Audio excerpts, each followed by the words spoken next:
Hello everyone, welcome to Study Tube. क्या हाल चाल, कैसे आप सभी? आशा करता हूँ आप सभी अच्छे होंगे और स्वागत करता हूँ मैं आप सभी का आपके इस यूट्यूब चैनल पे।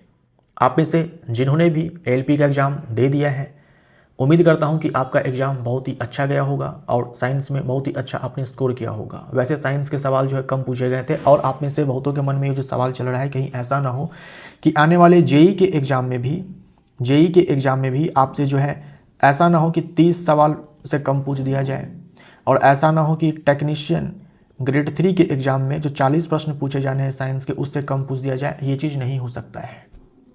देखो, एएलपी के का जो सिलेबस है, एएलपी का जो नोटिफिकेशन आप देखेंगे, कहीं पर भी नहीं लिखा हुआ है कि आपसे साइंस में 20 प्रश्न पूछे जाएंगे। कहीं पर भी नहीं लिखा हुआ है। वो तो प्रीवियस ईयर में 20 सवाल पूछे गए थे साइंस के, उस आधार पर यह मान लिया गया था कि हाँ 20 सवाल जो है साइंस के पूछे जाएंगे, लेकिन ऑफिशियली कहीं पर मेंशन नहीं है। ठीक, लेकिन जेई का अगर आप नोटिफिकेशन देखेंगे तो साफ तौर पर लिखा हुआ है कि 30 सवाल साइंस का पूछा जाएगा तो पूछा जाएगा। टेक्नीशियन ग्रेड 3 के नोटिफिकेशन में साफ तौर पर लिखा हुआ है कि 40 सवाल पूछा जाएगा तो पूछा जाएगा। ग्रुप डी का जो नोटिफिकेशन है उसमें 25 सवाल साइंस का लिखा हुआ है कि पूछा जाएगा, तो 25 ही पूछे गए थे। ठीक, तो जो लिखा हुआ है उतना तो भाई पूछना ही पूछना है। अब जहां पर लिखा ही नहीं है कि कितने प्रश्न पूछे जाएंगे साइंस से, वहां पर कुछ भी पूछा जा सकता है। 20 पूछा जा सकता है, मन करे तो 25 भी पूछ ले, मन करे तो 15 पूछ ले, 10 पूछ ले, 5 पूछ ले, कुछ भी पूछा जा सकता है। ठीक, तो ये चीज़ आप मत सोचिए कि कहीं ऐसा ना हो कि साइंस में पढ़ कर जाऊँ और 30 ना आए, 40 ना आए, ऐसा आप मत सोचिए। वो 30 सवाल ही आएंगे जेई के एग्जाम में, और टेक्नीशियन ग्रेड 3 के एग्जाम में जो है 40 सवाल आने ही आने हैं, निश्चित रूप से आने हैं। तो आप में से जिनका भी एग्ज़ाम है एलपी का और जिनका भी एग्ज़ाम है जेई का, उन सभी को मेरे तरफ से all the best, best of luck. मेरी तरफ से आपको शुभकामनाएं कि आपका एग्ज़ाम बहुत ही अच्छा जाए। इस सीरीज का इस वीडियो में हम लोग सेट नंबर 12 कवर करने जा रहे हैं। इस सीरीज के अंदर आने वाले जो भी वीडियो हैं उनका पीडीएफ ऐप पर दिया जाता है। अब तक जो भी सेट्स हुए हैं उन सारे का पीडीएफ आपको ऐप पर मिल जाएगा। पीडीएफ डाउनलोड करने के लिए आपको इस वाले फोल्डर में जाना है, फ्री स्टडी मटेरियल वाले फोल्डर में जाना है। इसमें आपको जो है सारे पीडीएफ दिखेंगे। अब आइए हम लोग आगे बढ़ते हैं और करते हैं प्रश्नों को। निम्नलिखित में से कौन सा कथन धारावाही परिनालिका के अंदर चुंबकीय क्षेत्र रेखाओं के लिए सही नहीं है? चुंबकीय क्षेत्र रेखाओं के लिए सही नहीं है। जो धारावाही परिनालिका होती है उसके बारे में कहा जा रहा है कि उसके भीतर चुंबकीय क्षेत्र रेखाओं के बारे में सही नहीं है। परिनालिका के अंदर सभी बिंदुओं पर समान। अब देखो, परिनालिका के अंदर सभी बिंदुओं पर समान हम चुंबकीय क्षेत्र के बारे में बोलते हैं, ना कि चुंबकीय क्षेत्र रेखा के बारे में बोलते हैं। तो जो ऑप्शन दिया गया वो थोड़ा सही तरीके से नहीं दिया गया है। परिनालिका के अंदर सभी बिंदुओं पर समान, लेकिन क्या चुंबकीय क्षेत्र का मान परिनालिका के भीतर क्या होता है कि जो चुंबकीय क्षेत्र रेखाएं होती है वो सीधी होती है, समानांतर होती है और समान दूरी पर होती है एक दूसरे से। ठीक, तो इसीलिए हम बोलते हैं कि जो परिनालिका के भीतर चुंबकीय क्षेत्र का मान होता है हर बिंदु पर एक समान होता है। एक समान अगर चुंबकीय क्षेत्र का मान है तो वहां पर चुंबकीय क्षेत्र रेखाएं जो होती है वो सीधी, समानांतर और समदूरस्थ होती है। क्योंकि परिनालिका के भीतर चुंबकीय क्षेत्र जो है वो हर बिंदु पर एक समान होता है, तो चुंबकीय क्षेत्र रेखाएं सीधी, समानांतर और समदूरस्थ होंगी ही होंगी। तो ये स्टेटमेंट हम सही मानकर चलेंगे। अक्ष के अनुदिश और एक दूसरे के समानांतर सही है। ये अक्ष इसके अनुदिश एक दूसरे के समानांतर सही है। परिनालिका के अंदर एक समान चुंबकीय क्षेत्र का मान होता है, यानी पूछा गया है चुंबकीय क्षेत्र रेखा के बारे में, और ऑप्शंस दिए गए हैं चुंबकीय क्षेत्र और चुंबकीय क्षेत्र रेखा दोनों के बारे में। अब देखो, दीर्घवृत्तीय और एक दूसरे को प्रतिच्छेद करती चुंबकीय क्षेत्र रेखाएं कभी भी एक दूसरे को काटती नहीं है। प्रतिच्छेद यानी कि काटना, तो चुंबकीय क्षेत्र रेखाएं एक दूसरे को कभी भी नहीं काटती है। तो डी ऑप्शन राइट आंसर हो जाएगा, ये सही नहीं है। सी भी सही है। ठीक है, सी भी सही है। यदि कोई व्यक्ति दूर की वस्तुओं को स्पष्ट रूप से देख सकता है लेकिन पास की वस्तु को स्पष्ट रूप से नहीं देख सकता है, तो इस नेत्र दोष को डैश का उपयोग करके ठीक किया जा सकता है। दूर की वस्तु को स्पष्ट रूप से देख सकता है, पास की वस्तु को स्पष्ट रूप से नहीं देख सकता है। तो अगर दूर की वस्तु को स्पष्ट रूप से देख सकता है यानी कि उसे दूरदृष्टि दोष है या फिर दीर्घ दृष्टि दोष है। राइट, दूर की वस्तु स्पष्ट रूप से देख सकता है यानी उसे दूरदृष्टि दोष है। सुनने में थोड़ा सा अजीब लगता है ना, कि भाई दूर की वस्तु अगर साफ साफ देख पा रहा है तो दूरदृष्टि दोष कैसे, लेकिन यही होता है ना, यही होता है। दूर की वस्तु स्पष्ट रूप से देख सकता है, पास की वस्तु स्पष्ट रूप से नहीं देख सकता है, तो इसे दूरदृष्टि दोष है। दूरदृष्टि दोष को ही हम लोग हाइपरमेट्रोपिया बोलते हैं, और इसे ठीक करने के लिए जो उत्तल लेंस का इस्तेमाल किया जाता है, उत्तल लेंस का इस्तेमाल किया जाता है, हाइपरमेट्रोपिया, है ना, हाइपरमेट्रोपिया। दूरदृष्टि दोष, दूर की वस्तु साफ साफ दिखाई पड़ेगी, नजदीक की वस्तु साफ साफ दिखाई नहीं पड़ेगी, ठीक। और अवतल लेंस का उपयोग किया जाता है किसको ठीक करने के लिए, मायोपिया को ठीक करने के लिए, मायोपिया को ठीक करने के लिए। मायोपिया में क्या होगा, निकट की वस्तु जो है साफ साफ दिखाई पड़ती है, दूर की वस्तु साफ साफ दिखाई नहीं पड़ती है। इस सवाल का उत्तर सी हो जाएगा। निम्नलिखित में से कौन सा जीव मुकुलन द्वारा प्रजनन करता है, बडिंग द्वारा प्रजनन करता है? तिलचट्टा है, हाइड्रा है, मेढक है, केंचुआ है। तो बी हमारा राइट आंसर हो जाएगा। हाइड्रा, हाइड्रा के साथ साथ आप याद रखेंगे, हाइड्रा के साथ साथ आप याद रखेंगे जो खमीर होता है ना, जो खमीर होता है यानी कि ईस्ट, ईस्ट। हाइड्रा और ईस्ट में जो अलैंगिक जनन होता है वो मुकुलन के जरिए होता है ना, मुकुलन के जरिए होता है। तो बी हमारा राइट आंसर हो जाएगा। तिलचट्टा, मेढक, केंचुआ, इन सारे में लैंगिक जनन होता है। 12 ओम प्रतिरोध के एक चालक में 2 एम्पियर की धारा प्रवाहित हो रही है, तो चालक में विभवांतर ज्ञात कीजिए। 12 ओम का प्रतिरोध है, एक चालक है जिसका प्रतिरोध 12 ओम का है और उससे धारा 2 एम्पियर प्रवाहित की जा रही है, तो चालक के सिरों के बीच विभवांतर क्या होगा, यही आपसे प्रश्न पूछा गया है। इन तीनों में क्या रिलेशन है, इन तीनों में क्या रिलेशन है, विभवांतर, विभवांतर, धारा और प्रतिरोध में क्या रिलेशन है? तो ओम का नियम लगाएंगे, V/I बराबर R हो जाएगा। अब ये प्रतिरोध आपको दिया हुआ है 12 ओम, विभवांतर आपको चाहिए और धारा आपको दी गई है 2 एम्पियर। सॉल्व करेंगे, सारे मान हम लोगों ने एसआई मात्रक में डाले हैं, तो जो विभवांतर का मान आएगा वो भी एसआई मात्रक में आएगा, यानी कि वोल्ट में आएगा। तो 24 वोल्ट, ए हमारा राइट आंसर हो जाएगा। जाइलम ऊतक के कौन से तत्व परस्पर जल संवहक चैनल बनाते हैं? अब देखो, जाइलम के जो 4 अवयव होते हैं, उन 4 अवयव में 2 अवयव आपके होते हैं वाहिका और वाहिनिका। वाहिका और वाहिनिका, इन दोनों का काम है, इन दोनों का काम है जल और खनिज का संवहन करना, जल और खनिज का संवहन करना, जल और खनिज का संवहन करना, जल और खनिज का संवहन करना इन दोनों का काम है। इनके अलावा, यानी इन दोनों के अलावा 2 और तत्व होते हैं, 2 और घटक होते हैं, जाइलम रेशे और जाइलम पैरेन्काइमा। देखो ये है ना जाइलम रेशे, तो ये पहला घटक, ये दूसरा घटक, ये तीसरा घटक और एक चौथा घटक कौन सा होता है? उसे हम बोलेंगे xylem parenchyma, xylem parenchyma, xylem parenchyma, ये चौथा घटक है। तो ये 4 घटक जाइलम के आपको रटे होने चाहिए। जो जाइलम पैरेन्काइमा है, इसका काम होता है फूड स्टोरेज का, भोजन को स्टोर करके रखना इसका काम होता है। ये जाइलम रेशे जो है ये प्लांट को मजबूती देता है, और इन दोनों का काम है जल और खनिज का संवहन करना जड़ों से पत्तियों तक। डी हमारा राइट आंसर हो जाएगा। संतुलित रासायनिक समीकरण के लिए निम्नलिखित में से कौन सा कथन सत्य है? संतुलित रासायनिक समीकरण हम कब बोलते हैं? ये जो रासायनिक समीकरण आप देखते हैं उसमें जो आप तीर देखते हैं, तीर के बाईं तरफ किसी तत्व के जितने परमाणु होंगे, तीर के दाईं तरफ भी उस तत्व के उतने ही परमाणु दिखने चाहिए। तीर के बाईं ओर किसी तत्व के जितने परमाणु आपको दिखते हैं, तीर के दाईं ओर भी उस तत्व के उतने ही परमाणु आपको दिखने चाहिए। वैसे केस में हम बोलेंगे कि जो रासायनिक समीकरण है वो संतुलित है। एग्जाम्पल के तौर पर, जैसे मैग्नीशियम को अगर आप जलाते हैं ऑक्सीजन में तो बनता है मैग्नीशियम ऑक्साइड, ये मैग्नीशियम ऑक्साइड बनता है। क्या ये संतुलित रासायनिक समीकरण है? तो आपको कुछ नहीं करना होता है, आपको चेक करना होता है कि लेफ्ट हैंड साइड में किसी तत्व के जितने परमाणु हैं, राइट हैंड साइड में भी उस तत्व के उतने ही परमाणु होने चाहिए। अब लेफ्ट हैंड साइड में मैग्नीशियम तत्व का 1 परमाणु है, राइट हैंड साइड में भी 1 परमाणु है। क्या हम संतुलित रासायनिक समीकरण बोलेंगे? नहीं, सारे तत्वों को चेक करना है, सारे तत्वों को चेक करना है। Left hand side, right hand side, ये रहा मैग्नीशियम और ये रहा ऑक्सीजन। लेफ्ट हैंड साइड में मैग्नीशियम का एक परमाणु है, राइट हैंड साइड में भी एक परमाणु है। ऑक्सीजन का देखो तो लेफ्ट हैंड साइड में 2 परमाणु है, राइट हैंड साइड में 1 परमाणु है।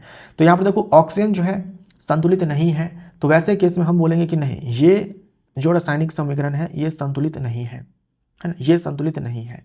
तो हम इसे संतुलित करने के लिए क्या करेंगे कि इधर ऑक्सीजन के 2 परमाणु हैं, इधर हम 2 कर देंगे, यानी 2 से मल्टीप्लाई कर देंगे। अब जैसे ही 2 से मल्टीप्लाई किया, यहाँ पर मैग्नीशियम के 2 परमाणु हो गए, यहाँ पर एक ही है तो इधर भी हम लोग 2 से मल्टीप्लाई कर देंगे। अब वापस से आपको चेक करना है, फिर से चेक करना है, सबको फिर से चेक करना है। मैग्नीशियम को चेक कीजिए तो लेफ्ट हैंड साइड में 2 परमाणु है, राइट हैंड साइड में 2 परमाणु है। ऑक्सीजन के लेफ्ट हैंड साइड में 2 परमाणु है, राइट हैंड साइड में 2 परमाणु है। अब जाकर के ये संतुलित है। तो हम बोलेंगे प्रत्येक तत्व के परमाणुओं की कुल संख्या दोनों पक्षों पर समान होती है। दोनों पक्ष कहने का मतलब लेफ्ट हैंड साइड और राइट हैंड साइड एरो के। तो डी हमारा राइट आंसर हो जाएगा। धारावाही परिनालिका के अंदर एक मृदु लौह दंड डाला जाता है। जब मृदु लौह से बने दंड को परिनालिका के अंदर डाला जाता है तो धारावाही परिनालिका के अंदर चुंबकीय क्षेत्र, जो धारावाही परिनालिका है, ये जो धारावाही परिनालिका है, अभी इसके भीतर कुछ नहीं डाला गया है, अभी इसके भीतर कुछ नहीं डाला गया है, लेकिन धारा जो है वो प्रवाहित हो रही है, तो इसके भीतर कुछ ना कुछ चुंबकीय क्षेत्र तो बन रहा होगा। अब कहा जा रहा है कि इसके भीतर आप क्या करिए कि डाल दीजिए एक सॉफ्ट आयरन बार, एक सॉफ्ट आयरन बार आप डाल दीजिए इसके भीतर। मृदु लौह दंड यानी कि soft iron bar, soft iron bar आप इसके अंदर डाल दीजिए, सॉफ्ट आयरन बार डाल दीजिए। तो इससे क्या होगा, जब हम परिनालिका के भीतर सॉफ्ट आयरन बार डाल देते हैं तो जो चुंबकीय क्षेत्र का मान है भीतर में वो पहले से प्रबल हो जाता है, बढ़ जाता है। चुंबकीय क्षेत्र को हम लोग कैपिटल बी से डिनोट करते हैं। तो अगर आप धारावाही परिनालिका के अंदर ये सॉफ्ट आयरन बार डाल देते हो तो जो भी चुंबकीय क्षेत्र का मान होगा ना पहले से, उससे ज़्यादा मिलेगा, है ना, उससे ज़्यादा मिलेगा। चुंबकीय क्षेत्र का मान जो है और भी तरीके से आप बढ़ा सकते हो इस धारावाही परिनालिका के भीतर। एक तो यह है कि आप धारा के मान को बढ़ा दीजिए, पहले 5 एम्पियर फ्लो करवा रहे थे, अब बढ़ा दीजिए, 10 कर दीजिए, 15 कर दीजिए। तो अगर आप धारा के मान को बढ़ाते हो, वैसे केस में भी चुंबकीय क्षेत्र का मान जो है वो बढ़ जाएगा, वो बढ़ जाएगा। एक और तरीका है, ये जो फेरों की संख्या है, ये जो फेरों की संख्या है, इसको आप बढ़ा दो, इसको आप बढ़ा दो, यानी कि number of turns, number of turns, इसको आप बढ़ाते हैं, वैसे केस में भी चुंबकीय क्षेत्र का मान जो है वो बढ़ जाता है। तो 3 तरीके हो गए ना। अंदर में आप क्या घुसा दो, सॉफ्ट आयरन बार घुसा दो, तो चुंबकीय क्षेत्र का मान जो है बढ़ जाएगा, है ना, तो चुंबकीय क्षेत्र का मान बढ़ जाएगा। आप क्या करो, धारा के मान को बढ़ा दो तो चुंबकीय क्षेत्र का मान बढ़ जाएगा। फेरों की संख्या बढ़ा दो तो चुंबकीय क्षेत्र का मान बढ़ जाएगा। ठीक, तो हम बोलेंगे बढ़ जाएगा। D option right answer. निम्नलिखित में से किस पौधे में शबलित पत्तियां पाई जाती है? शबलित पत्तियां इंग्लिश में बोलते हैं वेरीगेटेड लीव्स। शबलित पत्तियां का मतलब होता है कुछ पत्तियां आप देखते हैं जो एक ही रंग के होते हैं, यानी पूरी पत्ती जो है एक ही कलर की आपको दिखने वाली है। कुछ पत्तियां ऐसी होती हैं जिसमें आपको एक से अधिक कलर देखने को मिलते हैं, तो वैसी पत्तियां को ही हम लोग शबलित पत्तियां बोलते हैं। क्रॉटन हमारा राइट आंसर हो जाएगा। क्रॉटन प्लांट की जो पत्तियां होती हैं वो शबलित पत्तियां होती है, अर्थात उनकी जो पत्तियां होती हैं उनमें एक से अधिक रंग होते हैं, यानी एक से अधिक रंग की पत्तियां होती हैं। ए हमारा राइट आंसर हो जाएगा। ये देखो क्रॉटन प्लांट की पत्तियां हैं। समजात श्रेणी के यौगिकों के भौतिक गुणधर्मों के बारे में निम्नलिखित में से कौन सा कथन सत्य है? समजात श्रेणी के यौगिकों के बारे में पूछा गया है। समजात श्रेणी के यौगिक, कोई भी समजात श्रेणी आप उठा सकते हो, एल्कोहल उठा सकते हो, एल्डिहाइड उठा सकते हो, कार्बोक्सिलिक एसिड उठा सकते हो, एल्केन उठा सकते हो, एल्कीन उठा सकते हो, एल्काइन उठा सकते हो, है ना, कीटोन उठा सकते हो, एस्टर उठा सकते हो। तो हम लोग किसी एक को उठा लेते हैं, एल्कोहल को उठा लेते हैं। ये एल्कोहल जो अपने आप में एक पूरा फैमिली है, तो एल्कोहल समजातीय श्रेणी का जो पहला सदस्य है वो हमारा मेथनॉल होता है। मेथनॉल CH3OH ये फॉर्मूला होता है। दूसरा एथेनॉल होता है CH3 CH2OH, तीसरा प्रोपेनॉल होता है। फॉर्मूला लिखने के लिए कुछ नहीं करना होता, CH2 बढ़ाते जाओ, इसके नीचे फिर से लिखना है, एक और CH2 बढ़ा देना। तो ये मेथनॉल है, ये एथेनॉल है, ये प्रोपेनॉल है, ऐसे ही आगे आप ब्यूटेनॉल, पेंटेनॉल, हेक्सेनॉल ऐसे आप लिखते जाओ। अब आपको ध्यान में ये रखना है कि जैसे जैसे हम ऊपर से नीचे आते हैं, जैसे जैसे हम ऊपर से नीचे आते हैं, मेल्टिंग पॉइंट बढ़ता है, बॉइलिंग पॉइंट बढ़ता है, मॉलिक्यूलर मास बढ़ता है ना, मॉलिक्यूलर मास बढ़ता है, मॉलिक्यूलर मास बढ़ता है। समझे आप किसी भी दो लगातार सदस्य को उठाएंगे तो उसके फॉर्मूले में आपको CH2 का अंतर दिखेगा और इस CH2 का द्रव्यमान जो है वो 14 होता है। समझे आप? तो ये भी आपको ध्यान में रखना है, ये सब आपके एग्जाम में पूछा जाता है। जैसे जैसे आप समझाते श्रेणी में ऊपर से नीचे की तरफ आएंगे, जो मॉलिक्यूलर मास होगा वो बढ़ता जाएगा, जिसका नतीजा ये होगा कि मेल्टिंग पॉइंट बढ़ेगा, बॉइलिंग पॉइंट बढ़ेगा। और आप किसी भी दो लगातार सदस्य को उठा लो, चाहे आप पहले दो को उठा लो, चाहे आप दूसरे तीसरे वाले को उठा लो, लेकिन लगातार दो को उठाना है। ऐसा नहीं है कि पहले वाले को और तीसरे वाले को आप उठा लेंगे, नहीं, आप किसी भी दो लगातार को उठाएंगे। हम लोगों ने यहाँ पर 3 मेंबर्स लिखे हैं, और भी मेंबर्स होते हैं।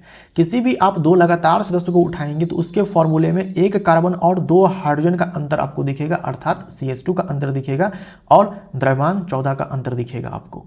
ये सारे के सारे पॉइंट्स समझाते श्रेणी के बारे में आपको अच्छे से याद करके रखने हैं।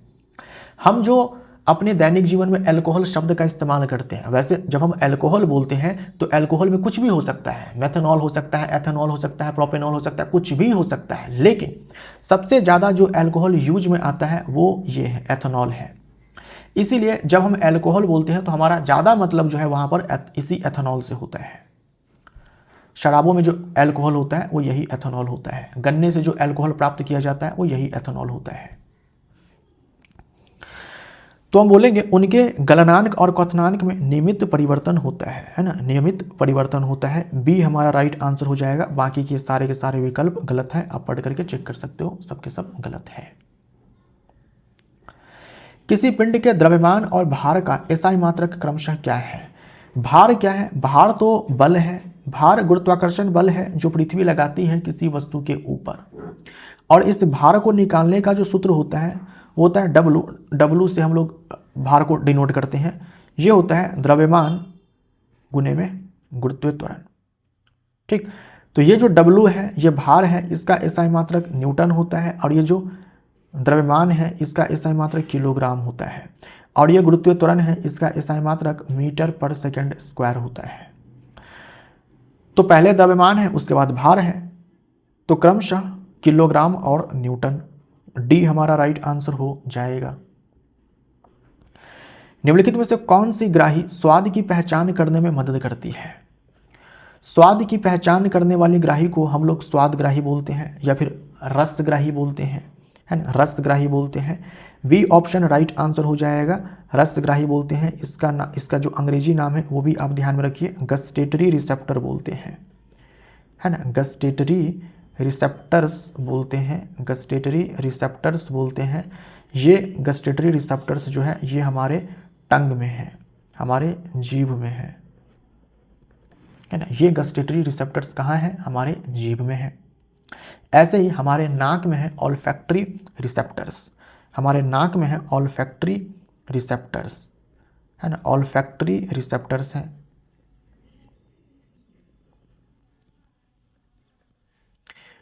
हमारे नाक में है ऑल्फैक्टरी रिसेप्टर्स, जिसका काम क्या होता है? स्मेल को सेंस करना, स्मेल को सेंस करना। तो हमारे नाक में स्मेल को सेंस करने के लिए है घ्राणग्राही, और हमारे जीभ में स्वाद का पता लगाने के लिए है रसग्राही। बी हमारा राइट आंसर हो जाएगा। जब सोडियम सल्फेट दोहरी विस्थापन अभिक्रिया में बेरियम क्लोराइड के साथ अभिक्रिया करता है तो क्या बनता है? सोडियम सल्फेट है, सोडियम सल्फेट है और बेरियम क्लोराइड है। सोडियम सल्फेट का सूत्र क्या होता है? सोडियम सल्फेट, अगर आप मान लीजिए कि एक बीकर लेते हैं, उस बीकर में आप सोडियम सल्फेट का विलयन ले लेते हैं, उस बीकर में आप सोडियम सल्फेट का विलयन ले लेते हैं, जलीय विलयन आप लेते हैं, और फिर आप एक दूसरा बीकर लेते हैं जिसमें कि बेरियम क्लोराइड है, जिसमें कि क्या है, बेरियम क्लोराइड है, या फिर आपने एक बीकर लिया जिसमें सोडियम सल्फेट पहले से था और उसमें आपने क्या किया कि बेरियम क्लोराइड का जलीय विलयन ला करके डाल दिया। जब ऐसा करेंगे तो द्विव विस्थापन अभिक्रिया जो है यहाँ पर होती है। यहाँ पर क्या होती है, द्विव विस्थापन अभिक्रिया होती है। क्या होता है कि ये सोडियम सल्फेट जो है ये पहले आयन में टूट जाएगा, आयन बनेगा यहाँ पर सोडियम प्लस और सल्फेट आयन।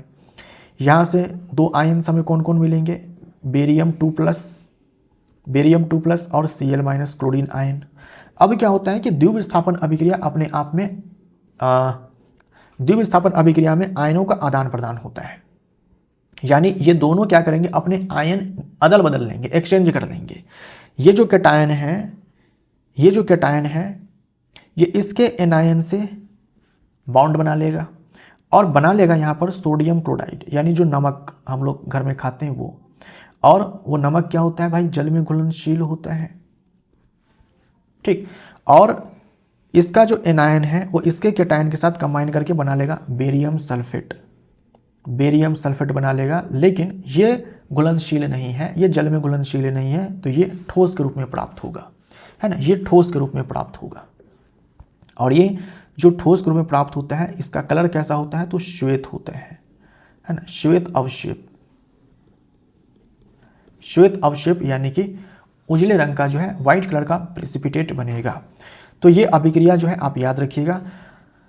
अब यहाँ पर देखो बाय मिस्टेक जो चौथा ऑप्शन है वो छूट गया है, तीन ही ऑप्शंस यहाँ पर है, तीनों में से कोई भी आंसर जो है वो सही नहीं होगा। यहाँ पर सोडियम सल्फेट उत्पाद में बना दिया है, हमसे पूछा क्या है, क्या बनता है, तो सोडियम क्लोराइड बनता है और बेरियम सल्फेट बनता है।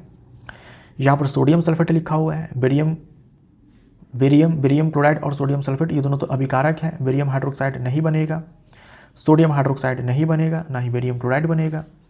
यानी जो चौथा विकल्प रहा होगा वही हमारा सही आंसर रहा होगा, जो कि यहाँ पर नहीं है। तो आप जो है ये अभिक्रिया ध्यान में रखिए, मैंने सब कुछ आपको एक्सप्लेन कर दिया है, इसमें से कोई भी आंसर सही नहीं है।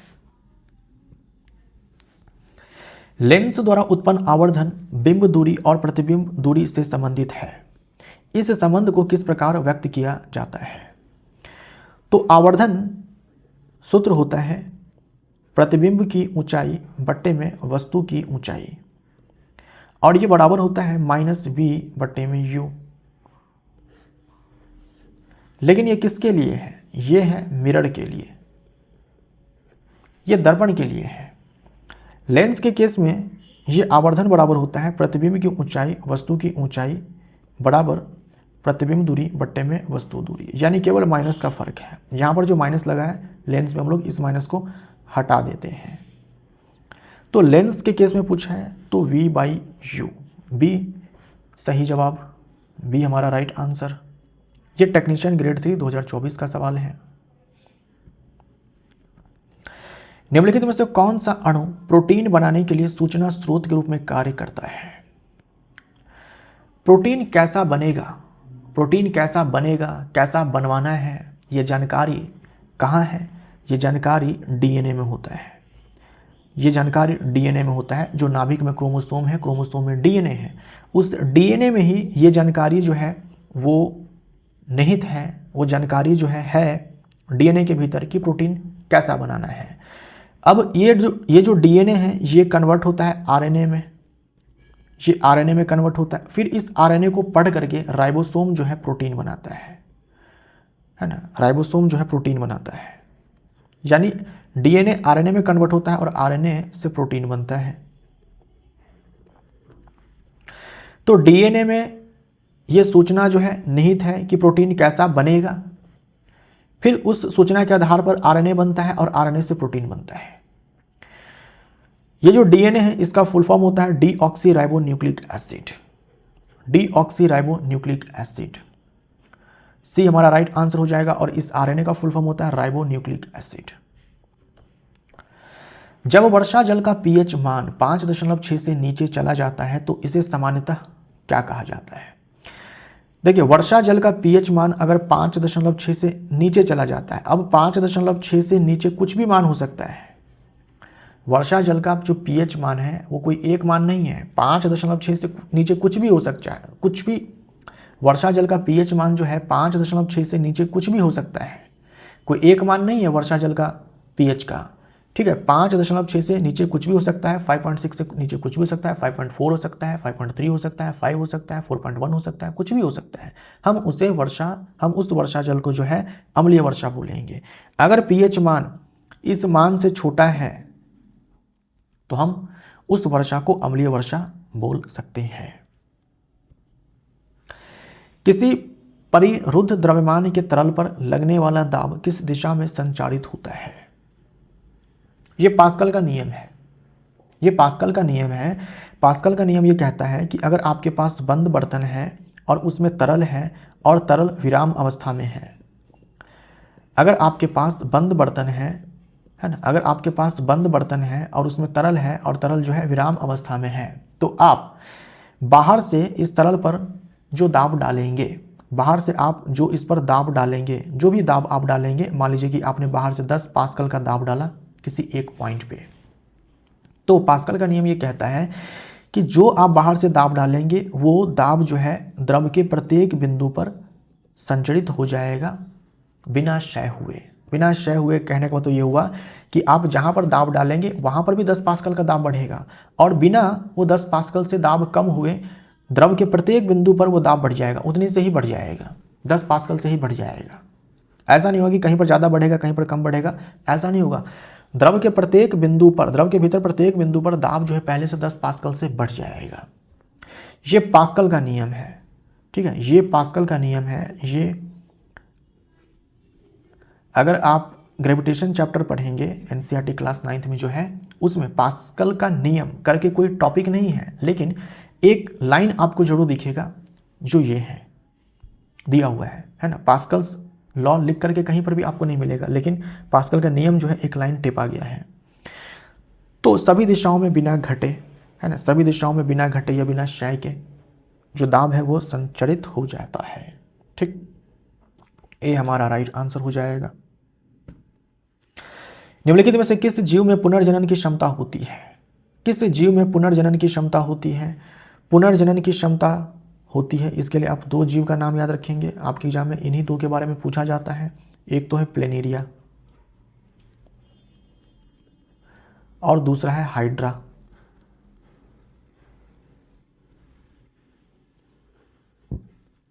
सी हमारा राइट आंसर। द्विविस्थापन अभिक्रिया में विशिष्ट रूप से डैश का विनिमय होता है। हम लोगों ने जस्ट देखा आयनों का आदान प्रदान होता है ना, आयनों का आदान प्रदान होता है। एक सीधी रेखा में गति कर रही एक वस्तु पर विचार कीजिए। वह बिंदु ए से शुरू होती है, बिंदु बी तक पहुंचती है और फिर बिंदु ए पर वापस आती है। यदि ए और बी के बीच की दूरी 20 मीटर है तो वस्तु का निव्वल विस्थापन कितना है, यानी कि नेट डिस्प्लेसमेंट कितना है। तो ये बिंदु ए है और ये बिंदु बी है, इनके बीच की दूरी 20 मीटर है। अब मान लीजिए कि आप बिंदु ए पर थे, आप बिंदु ए पर थे, फिर ए से आप क्या करते हैं कि बिंदु बी पर जाते हैं, बिंदु बी पर जाते हैं और फिर आप लौट करके बिंदु ए पर आ जाते हैं। तो आपने दूरी कितनी चली, आपने दूरी कितनी चली, तो आप बोलेंगे ए से बी जाने में 20 मीटर और फिर बी से ए आने में 20 मीटर, यानी आपने कुल दूरी चल ली 40 मीटर। अब मैं आपसे पूछूं डिस्प्लेसमेंट क्या है, विस्थापन क्या है? तो डिस्प्लेसमेंट कैसे हम चेक करते हैं? सबसे पहले हम ये मार्क करते हैं कि प्रारंभिक बिंदु क्या था, तो आप बोलेंगे भाई प्रारंभिक बिंदु ए था। अंतिम बिंदु क्या है? ए ही है, क्योंकि लौट करके फिर से ए पर ही आ गए हैं आप। ए से बी तो गए थे लेकिन बी से फिर वापस से आप ए पर आ गए, तो अंतिम बिंदु भी ए है। जब प्रारंभिक बिंदु और अंतिम बिंदु दोनों सेम हो जाए वैसे केस में विस्थापन 0। तो आंसर है हमारा सी हमारा राइट आंसर। थायरॉक्सिन हार्मोन के संश्लेषण के लिए क्या आवश्यक है? तो हमारे गले में सबसे बड़ी अंतःस्रावी ग्रंथि है जिसे कहा जाता है थायराइड ग्लैंड, है ना, हिंदी में इसे बोलते हैं अवटु ग्रंथि। इस ग्रंथि के द्वारा जो हार्मोन सिक्रीट किया जाता है उसे हम लोग बोलते हैं थायरॉक्सिन हार्मोन, थायरॉक्सिन हार्मोन, है ना, थायरॉक्सिन हार्मोन। थायरॉक्सिन हार्मोन को ही हम लोग T4 हार्मोन भी बोलते हैं। इस हार्मोन को बनने के लिए, है ना, इस हार्मोन को बनने के लिए या फिर थायराइड ग्लैंड को सही तरीके से काम करने के लिए आयोडीन चाहिए, है ना, आयोडीन चाहिए। अगर आयोडीन की कमी हो जाती है, थायराइड ग्लैंड जो है वो सही से काम नहीं करती है और ये फूल जाती, बड़ी हो जाती है, सूज जाती है, और इस कंडीशन को हम लोग क्या बोलते हैं, ग्वाइटर बोलते हैं। इस कंडीशन को हम लोग क्या बोलते हैं, ग्वाइटर बोलते हैं। आयोडीन की कमी से घेंगा जो है वो बीमारी हो जाती है, हिंदी में इसे घेंगा बीमारी बोलते हैं, घेंगा बीमारी बोलते हैं। इसीलिए कहा जाता है कि आयोडीन युक्त नमक जो है हमें खानी चाहिए ताकि आयोडीन की कमी ना हो। सी हमारा राइट आंसर हो जाएगा। जब कोई धातु और सल्फ्यूरिक अम्ल एक दूसरे के साथ अभिक्रिया करते हैं तो धातु हाइड्रोजन को विस्थापित कर देती है। कहा जा रहा है कि जब कोई धातु, जब कोई मेटल किसी अम्ल के साथ अभिक्रिया करती है तो क्या होता है कि मेटल सॉल्ट बनता है, लवण बनता है, और हाइड्रोजन गैस जो है मुक्त होती है। अब आपसे कहा जा रहा है कि उस धातु की पहचान कीजिए जिसके लिए हाइड्रोजन गैस का जो बुदबुदाहट है सबसे तीव्र होगा। मतलब कौन सी धातु इन चार में से सबसे तेजी के साथ अभिक्रिया जो है वो करने वाली है इस अम्ल के साथ और सबसे ज़्यादा जो है हाइड्रोजन गैस मुक्त करवाएगी, ये आपसे सवाल पूछा जा रहा है। तो ये डिपेंड करता है कि जो रिएक्टिविटी सीरीज है उसमें धातु हाइड्रोजन से कितना ऊपर है, यानी कितना ज़्यादा रिएक्टिव है हाइड्रोजन से। तो रिएक्टिविटी सीरीज जो है आपको याद होनी चाहिए, पोटेशियम है, सोडियम है, कैल्शियम है, मैग्नीशियम है, एल्यूमिनियम है, जिंक है, आयरन है, लेड है। उसके बाद हाइड्रोजन है, तब जाकर के कॉपर है, मरकरी है, सिल्वर है, गोल्ड है। ये रिएक्टिविटी सीरीज है। ऊपर से नीचे आप आएंगे, ऊपर से नीचे आएंगे, रिएक्टिविटी जो है वो घटेगी, है ना, रिएक्टिविटी घटेगी। ऊपर से नीचे आने पर रिएक्टिविटी जो है वो घटती है। अब आप देखिए, आपके केस में जो है मैग्नीशियम दिया गया है, एल्यूमिनियम दिया गया है, जिंक दिया गया है, आयरन दिया गया है। अब हाइड्रोजन से जो धातु जितनी ऊपर है वो उतनी रिएक्टिव है हाइड्रोजन के साथ, यानी कि वो सबसे तीव्र अभिक्रिया जो है हाइड्रोजन के साथ करेगी और सबसे ज़्यादा जो है हाइड्रोजन गैस मुक्त जो है करवाएगी। तो इन चार में भाई मैग्नीशियम सबसे ऊपर है, तो ए हमारा राइट आंसर हो जाएगा। ठीक, ए राइट आंसर। यदि किसी वस्तु की त्रिज्या r वाले वर्तुल पथ के परितः एक बार यात्रा करने में 2 सेकंड का समय लगता है तो इसकी चाल को डैश से व्यक्त किया जाता है। अगर कोई सर्कुलर पाथ है जिसकी त्रिज्या r है और इस पर चक्कर लगाया जाता है, एक पूरा चक्कर लगाने में 2 सेकंड का समय लगता है, तो चाल क्या है। अब चाल बराबर होता है, चाल पूछा है ना, चाल बराबर होता है डिस्टेंस बटे में टाइम, है ना। चाल बराबर दूरी बटे में समय, स्पीड बराबर डिस्टेंस अपॉन टाइम। तो चाल बराबर हो जाएगा दूरी एक चक्कर लगाने में जो वृत्त की परिधि है उसके बराबर चली जाएगी, और बटे में टाइम कितना लगा, 2 सेकंड का लगा, तो पाई आर मीटर पर सेकंड बोलेंगे। ये जो रेडियस है ये मीटर में है। सवाल में मेंशन नहीं है, लेकिन सवाल में मेंशन होना चाहिए कि जो रेडियस है वो मीटर में है, तो हम बोलेंगे पाई आर मीटर पर सेकंड। सी हमारा राइट आंसर हो जाएगा। निम्नलिखित में से हमारे शरीर की सबसे लंबी कोशिका कौन सी है। हमारे शरीर की सबसे लंबी कोशिका, अगर हमारे शरीर की सबसे लंबी कोशिका अगर ये पूछा जाता है, लॉन्गेस्ट सेल अगर पूछा जाता है, तो न्यूरॉन हमारा आंसर होगा। अगर सबसे बड़ी कोशिका ये पूछा जाता है तो हमारा आंसर जो होगा वो एग होगा, अंडाणु होगा, जो महिला के अंदर अंडाणु पाया जाता है वो। अगर सबसे छोटी कोशिका पूछा जाए तो आंसर होगा शुक्राणु, जो पुरुष के अंदर पाया जाता है। सबसे लंबी कोशिका कौन सी पूछा गया है, तो तंत्रिका कोशिका, और ज़्यादा चांस है कि आपसे एग्जाम में सबसे लंबी कोशिका ही पूछा जाए। ज़्यादा चांस है, हाई चांस है कि सबसे लंबी कोशिका ही आपसे एग्जाम में पूछा जाए। ये बड़ी कोशिका छोटी कोशिका के ऊपर सवाल कम आते हैं, सबसे लंबी कोशिका के ऊपर सवाल जो है आपसे ज़्यादा पूछा जाएगा। सी आंसर, राइट आंसर, तंत्रिका कोशिका। एड्स के संबंध में निम्नलिखित में से कौन सा कथन असत्य है? एड्स मच्छर के काटने से फैल सकता है, असत्य चुनना है तो यही असत्य है। एड्स मच्छर के काटने से नहीं फैलता। एक व्यक्ति को एड्स है, अगर उसको मच्छर काट ले, वही मच्छर किसी और को जाकर के काट ले, तो हम बोलेंगे कि एड्स इससे नहीं फैलेगा। एड्स शरीर की प्रतिरक्षा प्रणाली को प्रभावित करता है। जो हमारा इम्यून सिस्टम होता है, एड्स उसको प्रभावित करता है, उसको कमजोर करता है। यही कारण है कि जिस व्यक्ति को एड्स होता है, उस व्यक्ति को और भी बहुत तरह की बीमारियां होती हैं। क्योंकि एक बार HIV इन्फेक्शन हो गया, अगर उसका इलाज नहीं चल रहा है, तो लास्ट जो बोल सकते हो कि सबसे जो रौद्र रूप है HIV इन्फेक्शन का, वो एड्स है। ऐसा नहीं है कि किसी को अगर HIV इन्फेक्शन है तो उसे एड्स है, नहीं। HIV का लास्ट बोल सकते हो कि स्टेज है जो हम एड्स बोलते हैं, है ना। HIV इन्फेक्शन का सबसे आखिरी बोल सकते हो पड़ाव है एड्स। और अगर किसी को एड्स है, मतलब पहले से HIV इन्फेक्शन जो है कई सालों से है, उसका इम्यून सिस्टम धीरे धीरे जो है कमज़ोर हो चुका है, तो एड्स होने के साथ साथ और भी तरह तरह की बीमारियां जो है उनको आसानी से हो गई होती है। क्योंकि इम्यून सिस्टम कमज़ोर हो चुका है, तो आसानी से किसी बीमारी के लिए जो बैक्टीरिया जिम्मेवार है, वायरस जिम्मेवार है, सब जो है आसानी से प्रभावित कर देते हैं उस इंसान को जिसको एड्स है। सही है। एड्स HIV वायरस के कारण होता है। इसका फुल फॉर्म होता है ह्यूमन इम्यूनो डेफिशिएंसी वायरस। सुरक्षित यौन संबंध के अभ्यास से एड्स को रोका जा सकता है। तो अगर किसी के साथ यौन संबंध बनाया जाता है तो वहाँ पर सुरक्षित यौन संबंध बनाना चाहिए। अर्थात एक तरीका ये है कि कॉन्डम का इस्तेमाल करना चाहिए ताकि HIV इन्फेक्शन से बचा जा सके।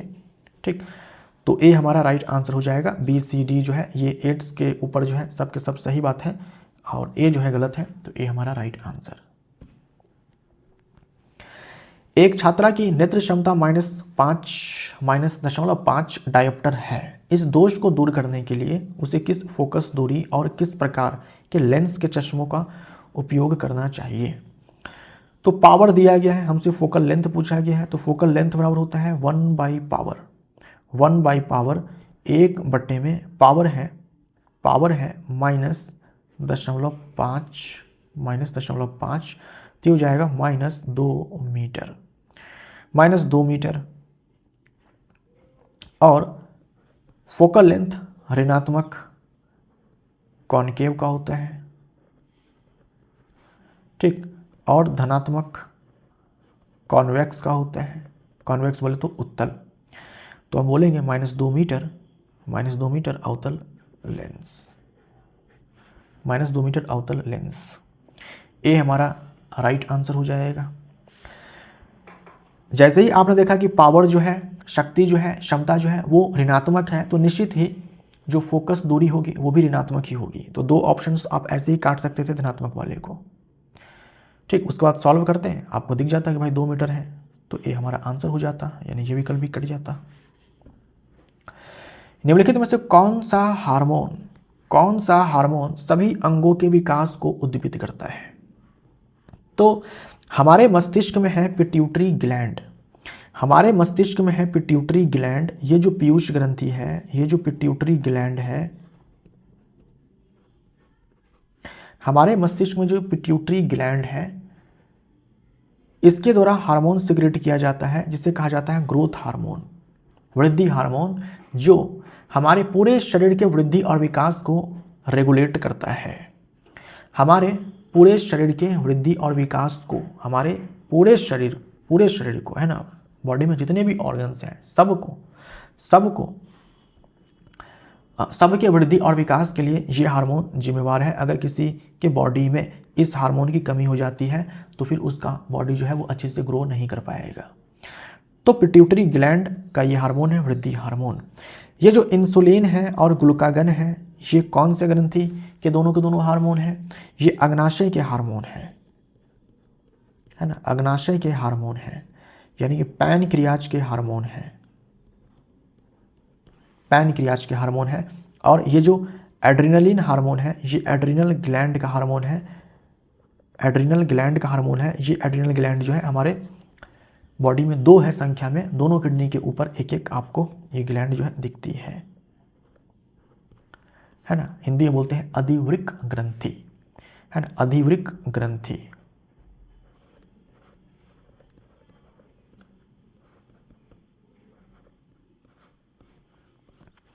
अधिवृक्क ग्रंथि। बेकिंग पाउडर और बेकिंग सोडा में क्या अंतर है? बेकिंग सोडा खाने वाला सोडा, ये बेकिंग सोडा का रासायनिक सूत्र है। जो हम इसमें टार्ट्रिक एसिड जो कि इमली में पाया जाता है, टार्ट्रिक एसिड मिक्स कर देंगे तो बन जाएगा बेकिंग पाउडर, तो बन जाएगा बेकिंग पाउडर। तो बेकिंग पाउडर बेकिंग सोडा और टार्ट्रिक अम्ल का मिश्रण है। बी हमारा राइट आंसर। 2 न्यूटन के बल से एक ईंट को भूमि के समानांतर धकेलने वाले व्यक्ति द्वारा किया गया कार्य 3 जूल है। बल के कारण होने वाला विस्थापन डैश के बराबर है। तो कार्य बराबर हो जाएगा बल गुने में विस्थापन।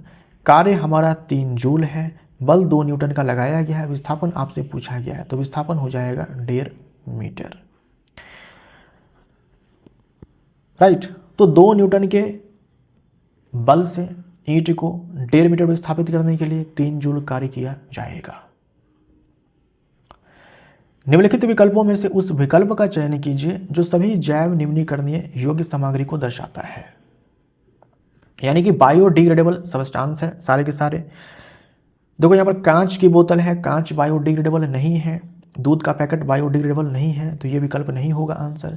यहाँ दवा की बोतल है, तो बोतल अगर कांच की है प्लास्टिक की है तो बायोडिग्रेडेबल वो दोनों नहीं है। अंडे के छिलके बायोडिग्रेडेबल है, चाय की पत्तियाँ बायोडिग्रेडेबल है, आलू के छिलके बायोडिग्रेडेबल है। तो जंतु और पादपों से जो हमें पदार्थ प्राप्त होते हैं वही यूजुअली जो है हमारे बायोडिग्रेडेबल होते हैं। यहाँ बबल पैक है तो ये भी बायोडिग्रेडेबल नहीं है। आंसर हमारा सी हो जाएगा, सी राइट आंसर। द्विविस्थापन अभिक्रिया में जब सोडियम क्लोराइड और सिल्वर नाइट्रेट को मिलाया जाता है तो क्या परिणाम होता है? सोडियम क्लोराइड है, अगर आप सोडियम क्लोराइड का जलीय विलयन लेते हैं और उसमें सिल्वर नाइट्रेट का जलीय विलयन मिलाते हैं तो आपको उत्पाद जो प्राप्त होगा वो मिलेगा सोडियम नाइट्रेट का जलीय विलयन, सोडियम नाइट्रेट का जलीय विलयन, और इसमें आपको मिलेगा सिल्वर क्लोराइड का उजले रंग का अवशेप। तो बोलेंगे अवशेप का निर्माण जो है होता है, अवशेप का निर्माण होता है, और ये अवशेप जो है सिल्वर क्लोराइड होता है जो कि वाइट कलर का होता है ना, ये वाइट कलर का होता है ना, वाइट कलर का होता है। तो इसी के साथ ये हमारा सेट नंबर 12 समाप्त होता है। अब हम लोग मिलते हैं अगले सेट में। Thank you so much.